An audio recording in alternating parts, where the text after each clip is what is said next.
샬롬 샬롬 샬롬 샬롬. 하나님 사랑합니다. 여러분 주 안에서 사랑합니다. 오늘 이사야 63장 말씀 전체적인 중요한 부분들 살펴봅니다. 3절에 보면은 내가 홀로 포도즙을 밟았는데 그들의 선열이 내 옷에 티국 튀어 내 의복을 다 더럽혔음이니이다. 3절에 그렇게 말씀하고 있죠. 만민 가운데 나와 함께한 적 없이 내가 홀로 포도즙 틀을 밟았는데 내가 노함으로 말미암아 무리를 밟아봤고 분함으로 말미암아 짓밟았으므로 그들의 선열이 내 옷에 튀어 내 의복을 다 더럽혔습니다. 하나님께서 홀로 대적을 심판하신다는 뜻으로 말세에 일어날 심판의 모습을 말씀하고 있죠.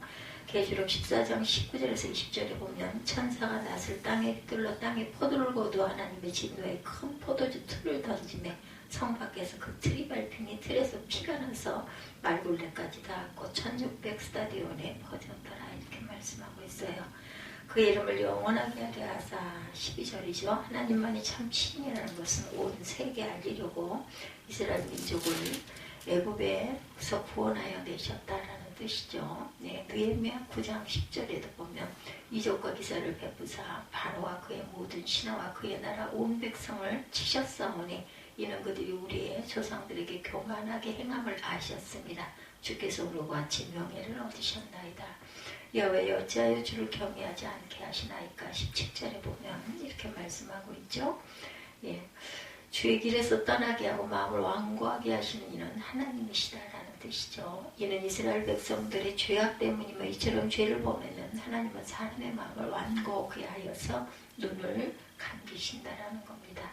6장 10절에 이사야 6장 10절에도 이 백성의 마음을 둔하게 하며 그들의 귀가 막히고 그들의 눈이 감기게 하라. 염려하건대 다시 돌아와 고침을 받을까 하노라. 이렇게 말씀합니다. 이사야 29장 9절에서 14절에도 대저 야훼께서 깊이 잠들게 하는 영을 너희에게 부어주사 너희의 눈을 감기셨습니다. 이것 또한 하나님이 하신다. 데살로니가후서 2장 11절에서 12절에도 하나님의 미혹의 역사를 그들에게 보내사 거짓 것을 믿게 하시는 불의를 좋아하는 모든 자들로 하여금 심판을 받게 하려 하심이라. 제가 이상하게 돌아간 거 아니죠? 찬바람이 왜 이러지? 짬방 맞죠? 메시아는 세 가지 직분을 가지고 있는 거 아시죠? 제사장, 선지자, 그리고 왕직을 말하는데 벼랑간에 21도든지 10도로 되면서 16도가 되면서 찬바람이 이리 막 부는데 여기는 분명히 난방이라고 켜져 있거든요. 난방 말고 한번 눌러봐 주세요. 괜히 그게 돌아갈 때도 있더라고요.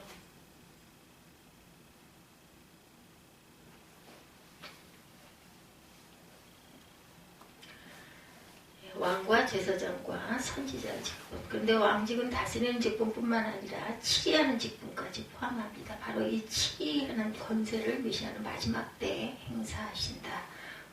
불러도 오지 않는 완악한 악인들을 심판하시죠. 또한 이 말씀 63장의 말씀은 삼위일체 하나님 그런 메시아 심판에 관한 언급. 심판의 권세가 있다. 예수 그리스도는 인간의 몸을 입고 오신 하나님이시죠. 이 세상에 여타 인간들과 같이 육신을 입고 오셨어요. 육신을 입고 오셨기 때문에 우리의 삶의 공고함까지도 신이 겪으시고 다 알고 계시죠. 그런데 인간으로 오시기 전에 온전한 하나님이셨고 하나님 가운데 제2위로 불리는 성자 하나님이시다. 따라서 세위에 이러한 세위가 독립적으로 존재하시나 하나로 존재하시는 삼위일체 하나님이시다. 따라서 세위의 하나님은 동일한 권세를 가지고 계신다. 성부와 심판권을 가지고 계신 것처럼 다른 두 위이신 성자와 성령도 동일한 심판권을 가지고 계신다는 거죠. 성부와 성자와 성령 마태복음 28장 19절입니다. 그러므로 너희는 가서 모든 민족을 제자로 삼아 아버지와 아들과 성령의 이름으로 세례를 베풀어라. 또한 하나 되신 하나님이시오. 요한복음 10장 30절에 나와 아버지는 하나이시라 하신대. 성부의 위임입니다. 본질상 세위는 동일한 권세를 가지고 계시나 역할상 세위는 직무를 나누고 계신다. 성부는 세계를 기획하시고 다스리시고 성자는 성부의 계획 안에 따라 모든 것을 실제화시키시고 피조된 세계와 성부 사이를 중재하신다. 성령은 성자가 성부의 계획을 따라 실제화된 것을 주관하시고 보호하시며 성부와 성자의 의도를 실천하시는 분이다. 성령 하나님. 삼위 하나님의 직무가 이와 같이 구분되어 있으나 성부는 성자를 다시 살리신 뒤에 그에게 모든 세계를 다스리는 권세를 위임하셨죠. 따라서 심판권도 성자가 쥐게 됩니다. 맡기셨어요. 요한복음 5장 22절에 아버지께서 아무도 심판하지 아니하시고 심판을 다 아들에게 맡기셨으니 심판 권세를 주셨어요. 요한복음 5장 27절에 주 인자됨으로 말미암아 심판하는 권한을 주셨느니라 이렇게 말씀하고 있죠. 재림의 주이시기도 합니다. 예수 그리스도는 메시아로 십자가상에서 돌아가셨어요. 그리고 죽음으로부터 부활하시죠. 사흘 만에 부활하시고 하늘로 승천하셔서 때가 이르면 다시 오시죠. 세계 속에서 있는 악을 제거하고 완전히 거룩하고 의롭고 사랑으로 가득한 하나님의 나라를 완성하시기 위해서 오시죠. 그가 그런 목적을 가지고 오시는 한 모든 심판권은 그의 손에 쥐어질 수밖에 없다. 이시록 기자의 기록에 의하면 예수 그리스도는 다시 오실 때 실제로 심판의 권세를 가지고 악인들을 심판하셔서 그들을 진멸하신다. 계시록 14장 14절에서 20절이죠. 또 내가 보니 흰 구름이 있고 구름 위에 인자와 같은 이가 앉으셨는데 그 머리에는 금별류관이 있고 그 새눈이 예리한 나주를 가졌더라. 또 다른 천사가 성전으로부터 나와 구름 위에 앉은 이를 향하여 큰 음성으로 외쳐 이르되 당신의 낫을 휘둘러 거두소서. 땅의 곡식이 다 익어 거둘 때가 이르렀음이니이다 하니 구름 위에 앉으시니가 낫을 땅에 휘둘심에 땅의 곡식이 거두어지니라 이렇게 증거하고 있어요.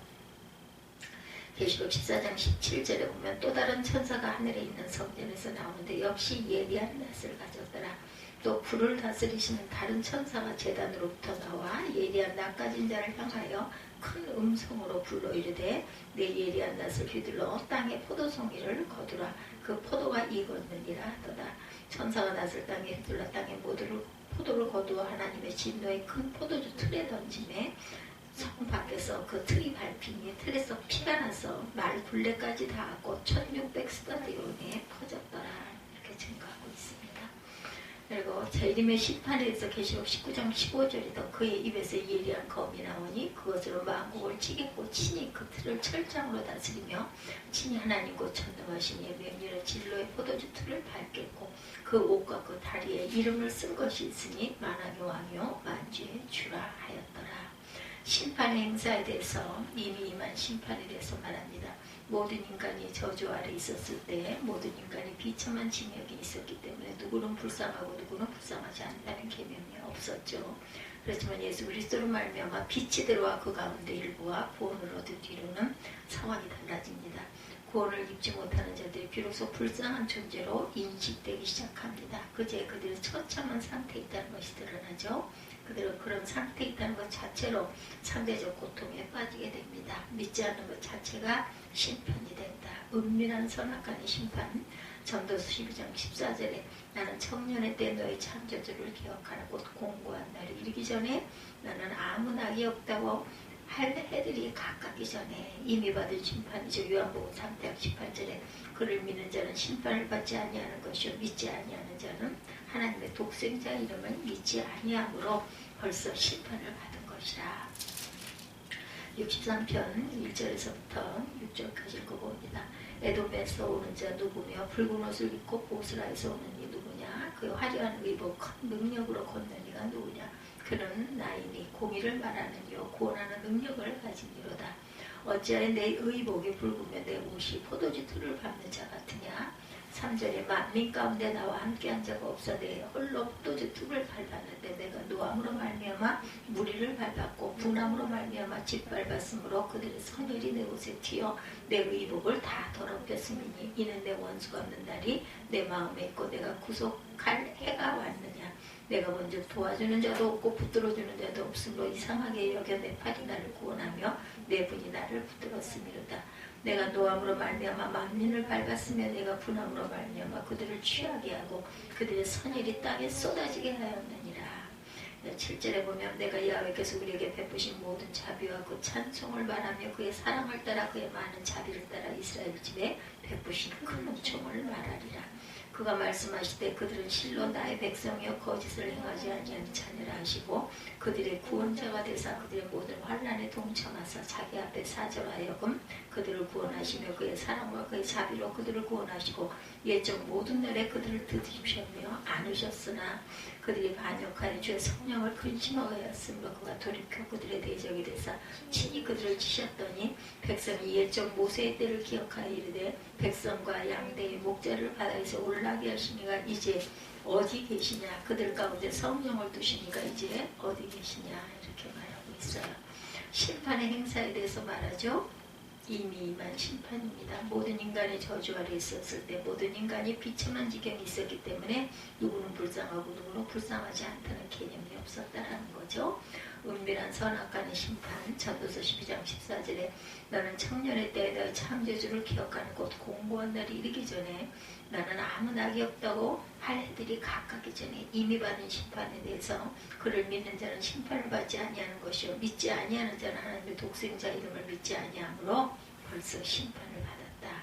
현재의 심판을 말합니다. 구원을 입지 못한 상태 자체만으로도 고통스러운데 하나님은 불신자들을 그 상태로 두지 아니하신다. 소돔과 고모라가 멸망을 당했듯이 하나님은 악인들을 때로 심판하신다. 물론 모든 악인들이 현세에서 재앙을 받는 것은 아니죠. 때로 악인들도 평생을 풍요의 안위 속에 죽기도 합니다.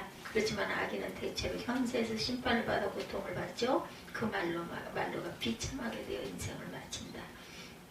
세상에서 보응을 받아요. 잠언 11장 31절에 보라 의인이라도 이 세상에서 보응을 받겠거든 하물며 악인과 죄인이려 심판을 위해 세상에 오셔요. 요한복음 9장 39절에 예수께서 이르시되 내가 심판으로 이 세상에 왔으니 보지 못하는 자들은 보게 하고 보는 자들은 맹이 되게 하려 함이라 하시니 최후의 심판에 대해서도 악인들이 최후의 심판을 받는다는 것으로 정의는 완성된다 이렇게 말하죠.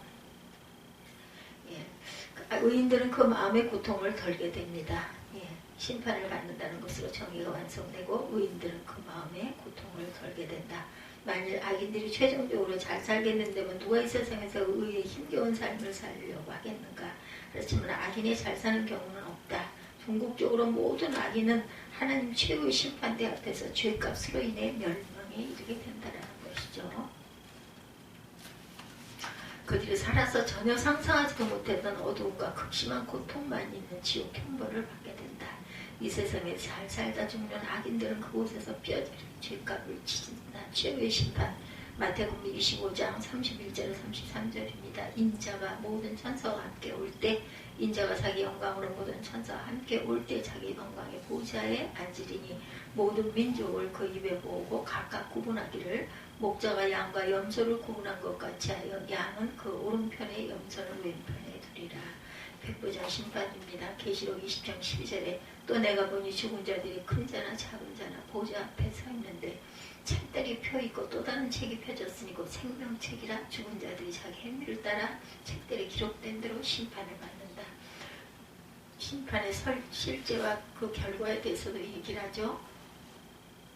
12절부터 다시 봅니다. 그의 영광의 팔이 모세의 오른손을 이끄시며 그의 이름을 영원하게 하려 하사 그들 앞에서 물을 갈라지게 하시고 그들을 기쁨으로 인도하시되 광야에 있는 말같이 넘어지지 않게 하시니가 어디 계시느냐. 여호와의 영이 그들을 골짜기로 내려가는 가축까지 편히 쉬게 하셨도다. 주께서 이와 같이 주의 백성을 인도하사 이름을 영화롭게 하셨나이다 하느니라. 하늘에서 구워 살피시며 주의 거룩한 영화로운 처소에서 보옵소서. 주의 열성과 주의 능하신 행동이 이제 어디 있나이까. 주께서 베푸시던 간곡한 자비와 사랑이 내게 그쳤나이다. 주는 우리 아버지시라. 아브라함은 우리를 모르고 이스라엘은 우리를 인정하니 아니할지라도 여호와여 주는 우리의 아버지시라. 옛날부터 주의 이름을 우리의 구속자라 하셨거늘 야외 어찌하여 우리로 주의 길에서 떠나게 하시며 우리의 마음을 완고하게 하사 주를 경외하지 않게 하시나이까.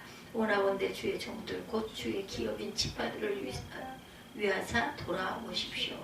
오시옵소서. 주의 거룩한 백성이 땅을 차지한 지 오래지 아니하여서 우리의 원수가 주의 성소를 유린하였사오니 우리는 주의 다스림을 받지 못하는 자 같으며 주의 이름으로 일컬음을 받지 못하는 자같이 되었나이다.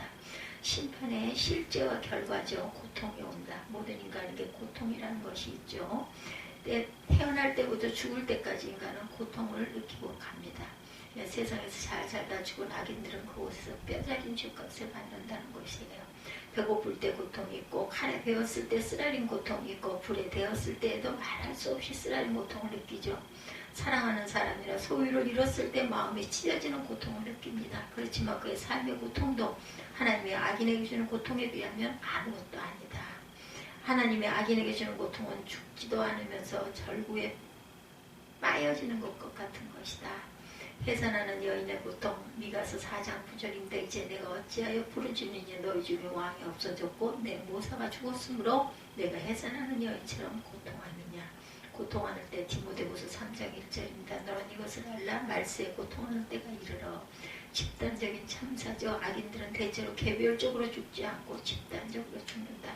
그들은 여럿이 모여 악을 행하다가 하나님 보호하시는 날에 함께 죽습니다. 그리고 그들이 그렇게 집단적으로 참사를 당할 때 어떤 자도 그들을 지켜주지 못한다. 오직 그들은 크신 하나님의 진노 앞에 저주에 빠질 뿐이다. 악인들의 집단 참사는 최후의 심판 때 결정적으로 일어난다. 그때 모든 악인들이 한자리에서 같은 시간으로 다 멸망에 이른다. 무더기 죽음입니다. 계시록 19장 21절에 그 나머지는 말탄 자 입으로부터 나오는 검의 죽음의 모든 새가 그들을 살러 배불렀더라. 둘째 사망이 오죠. 계시록 20장 14절에 사망과 음부도 불못에 던지니 이것은 둘째 사망 곧 불못이라. 영멸합니다. 악인들이 마지막 때 하나같이 받을 집단적 멸망은 일시적인 것이 아니다. 그것은 영원히 지속되는 형벌이다. 그들은 한번 심판을 받아 지옥에 떨어지면 다시는 그곳에서 나오지 못한다. 그들은 영원히 빛도 없는 곳에 살아있지도 아니한 채 그러면서도 고통을 느끼는 가운데 처참한 삶을 살게 된다. 그곳은 어떠한 사랑이나 동의가 전혀 없기 때문에 고통과 절망 그 자체다. 영원한 영벌의 불이죠. 마태복음 18장 8절입니다. 만일 내 손이나 내 발이 너를 범죄하게 하거든 찍어내버리라. 장애인이나 다리 저는 자로 영생에 들어가는 것이 두 손과 두 발을 가지고 영원한 불에 던져지는 것보다 나으니라. 영원한 어두움이죠. 유다서 1장 13절에 자기 수치의 거품을 뿜는 바다의 거친 물결이요 영원히 예비된 각하나 흑암으로 돌아갈 유리하는 별들이라고 말하고 있어요. 메시아는 그를 믿고 의뢰하는 자들에게는 구원자이시나 행한 사람의 구원 행위를 도외시하고 끝까지 세상에 죄악된 삶을 고집하는 자들에게는 무서운 심판자로 다시 나타나신다. 그런 심판의 원세를 합법적으로 가지고 계시기 때문에 그의 심판에 항거할 자가 없다. 그러므로 그의 심판을 피하려면 오직 그가 제시하는 구원을 받아들이는 길밖에 없다라는 거죠. 모든 환난에 동참하사 하나님의 은혜와 평강이 오늘 2023년 하나님의 은혜와 평강이 충만하시기를 이 새해에 주님 앞에 머리 숙이는 모든 하나님의 자녀들에게 축복합니다. 우리는 새로운 새날에 잘 적응해 가고 있어요. 어제와 다를 것 없어 보이는 오늘을 살고 오늘과 별다를 것 없는 내일을 맞이하지만 우리의 시간에는 분명히 시작과 끝이 있다. 한 해를 시작하고 한 달, 두 달 그렇게 12달의 단락을 거쳐 한 해를 살아내고 맺고 끊음으로 삶의 시간들이 쌓여서 가고 있습니다. 지난 세월이 화살같이 빠른 세월이 아쉽기는 하지만 그렇게 쌓아온 시간들이 오늘의 나를 이루고 우리의 오늘들을 또한 쌓여서 내일의 내가 될 것이라는 거죠.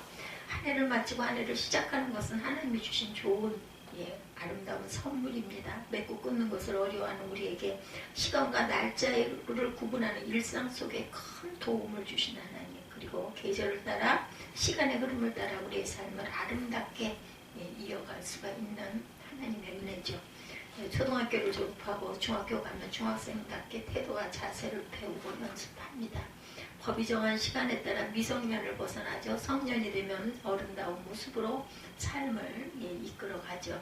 우리 사회가 시간을 무시하는 풍조, 많은 나이를 부끄러워하는 이상한 경향이 있는데 그것은 옳지가 않죠.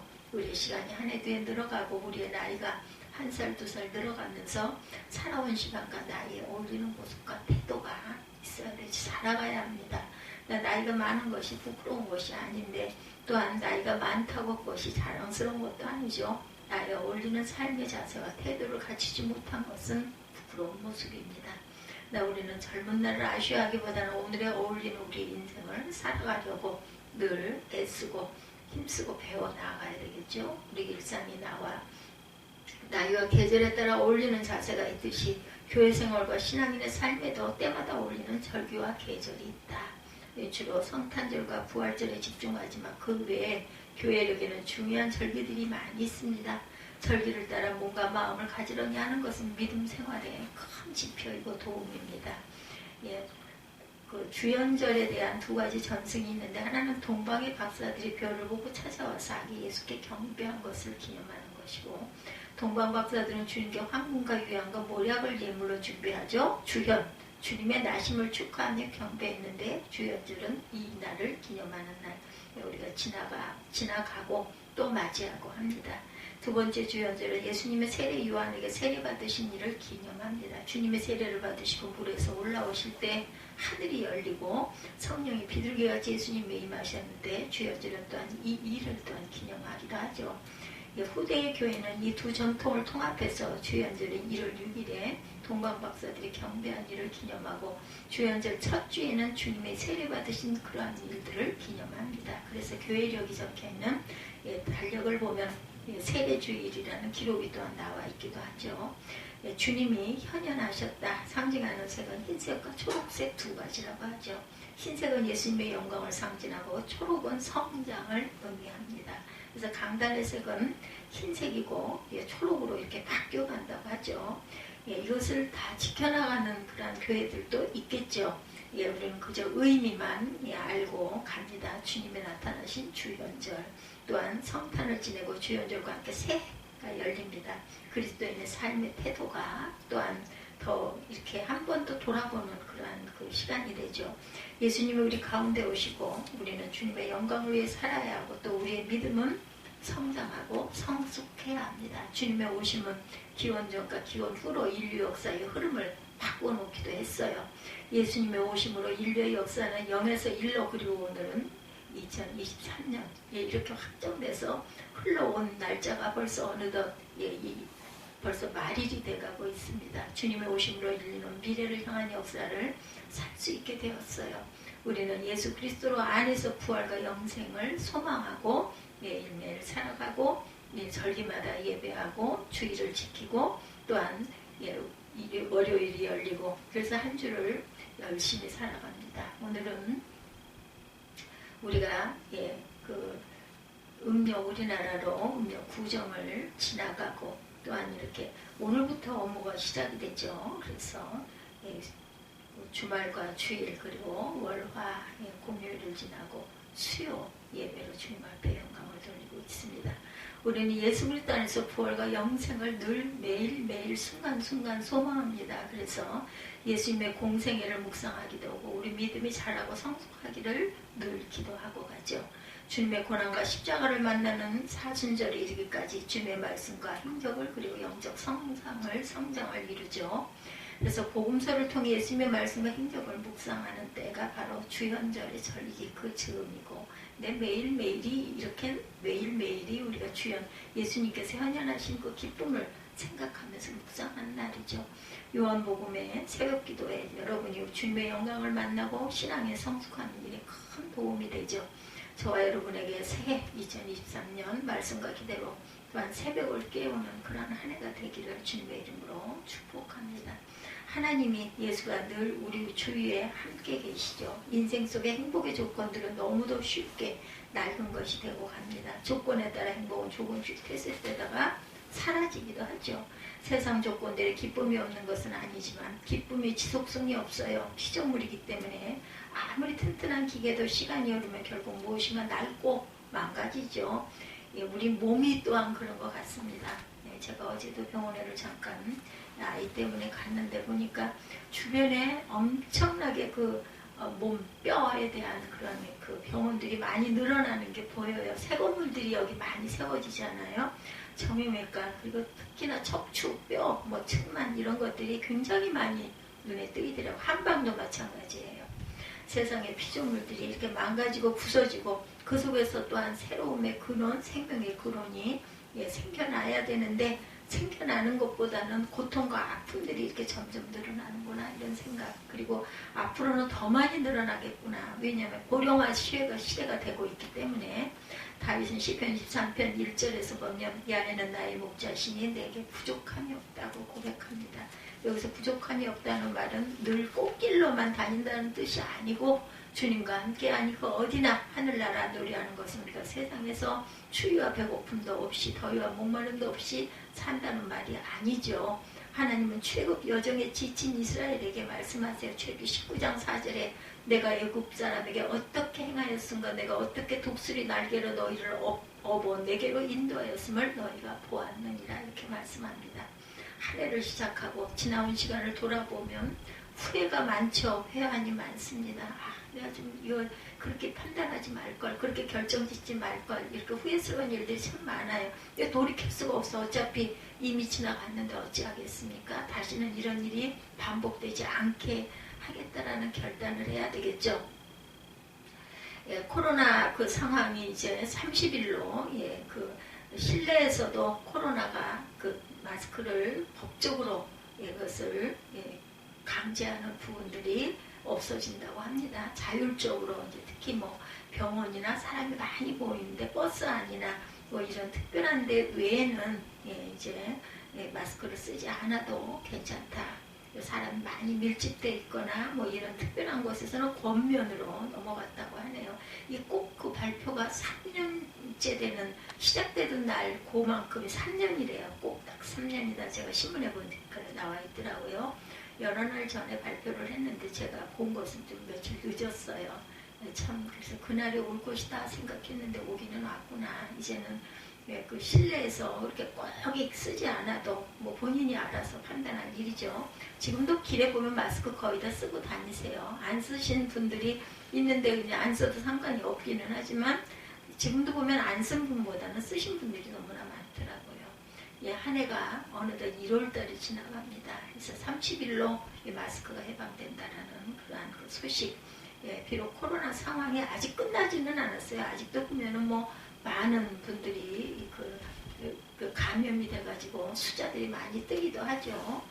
코로나 상황 아직도 뭐 완전히 종료된 건 아니지만 그래도 하나님께서 이렇게 지켜주셔서 건강하게 코로나에서는 항상 보호를 받은 은혜가 얼마나 감사한지. 근데 우리는 늘 받은 은혜에 대해서는 그냥 당연한 거. 그리고 어떤 어려움과 공고함이 올 때는 아이고 하나님 이렇게 되죠. 우왕좌왕하며 시간만 보낸 것 같은 아쉬움들이 참 많습니다. 지난 세월을 돌아보면. 그럼에도 불구하고 하나님 우리에게 새 시간을 여지없이 영락없이 열어주시죠. 하나님의 은혜는 오늘 우리를 이 자리에까지 오늘 이 시간까지 인도해 주셨다. 어떻게 해서든 살아내게 하셨고 새해를 맞이할 수 있는 은혜를 주셨습니다. 하나님에게 신실하지 못했는데 온전치 못했는데 하나님 우리에게 늘 신실하신 하나님, 어김이 없으신 하나님, 약속을 꼭 지켜주신 하나님. 본문의 선지자 이사야는 하나님의 사랑을 노래하죠. 이사야 선지자의 시대 이스라엘은 바벨론에게 큰 고초를 겪어가요. 결국 주전 587년에 예루살렘은 바벨론에 의해서 멸망을 받습니다. 성전은 무너졌고 제사를 위해 사용했던 성고들은 다 빼앗기죠. 예루살렘 주민들은 대부분 주거나 노예로 끌려갑니다. 그렇게 이스라엘은 절망에 빠져 있었는데 절망 속에 있는 이스라엘을 향해 선지자 이사야가 선포하죠. 7, 8절입니다. 그래서 제가 7절부터 오늘 말씀이 14절까지 있죠. 내가 여호와께서 우리에게 베푸신 모든 자비와 그 찬송을 말하며 그의 사랑을 따라 그의 많은 자비를 따라 이스라엘 집에 베푸신 큰 은총을 말하리라. 그가 말씀하시되 그들은 실로 나의 백성이여 거짓을 행하지 아니하는 자녀라 하시고 그들의 구원자가 되사. 하나님은 이스라엘 향해 거짓을 행하지 아니하는 자녀다 이렇게 말씀하십니다. 그렇지만 우리는 알고 있죠. 이스라엘도 그렇고 우리도 하나님 앞에서 신실하지 못했다. 한결같은 하나님의 사랑은 우리를 지키시고 보호하셨지만 우리는 원망과 불평을 앞세우기 일쑤였어요.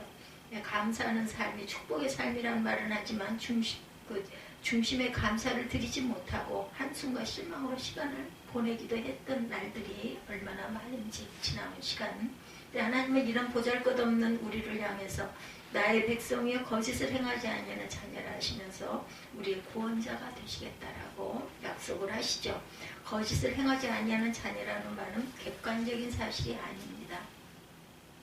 우리를 향한 하나님의 사랑과 믿음을 말하죠. 끝까지 믿어주시는 사랑, 끝까지 기다리시는 사랑, 거룩한 하나님의 사랑의 표현이다.